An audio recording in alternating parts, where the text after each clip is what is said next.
शिवाय, जय श्री राम। देखिए, शांति और अशांति क्या है, ये कहाँ है? शांति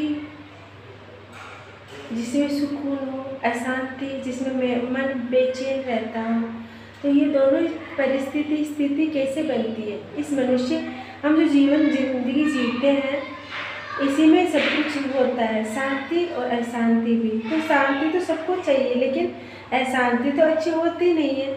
लेकिन हम दोहरा व्यवहार करते हैं, चाहते तो शांति है लेकिन काम अशांति वाले करते हैं, तो फिर शांति कैसी रहेगी? इसीलिए जो चाहते हो ना, कर्म भी वैसे ही करने चाहिए, तभी आपको जो चाहते हो वो फल मिलेगा। समझ रहे हो ना बात को? मैं आपको एक उदाहरण के साथ समझाना चाहती हूँ।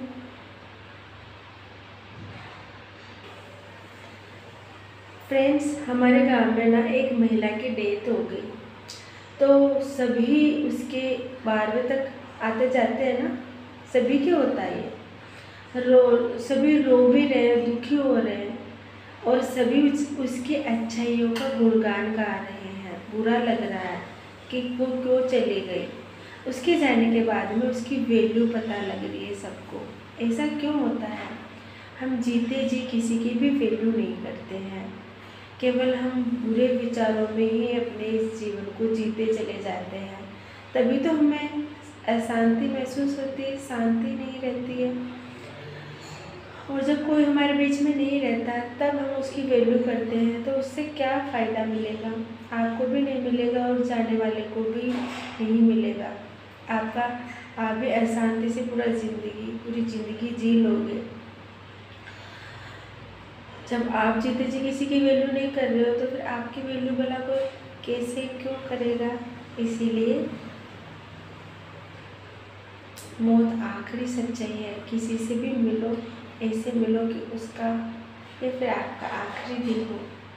अगर किसी से अनबन भी रहती हो, तो उससे जितना जल्दी हो अनबन को दूर कर लीजिए।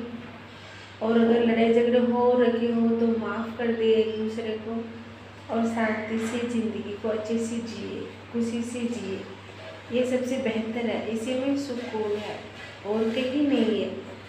सुकून, शांति, अशांति हमारे भीतर हमारे विचारों से उत्पन्न होती है। आप किसी के लिए भी गलतफहमी पालोगे ना, तो वो आपके भीतर से, आपकी सोच है तो उसका असर भी आपके ऊपर ही रहेगा। अच्छाई बुराई दोनों हमारे भीतर से उत्पन्न होया हुआ बीज होता है।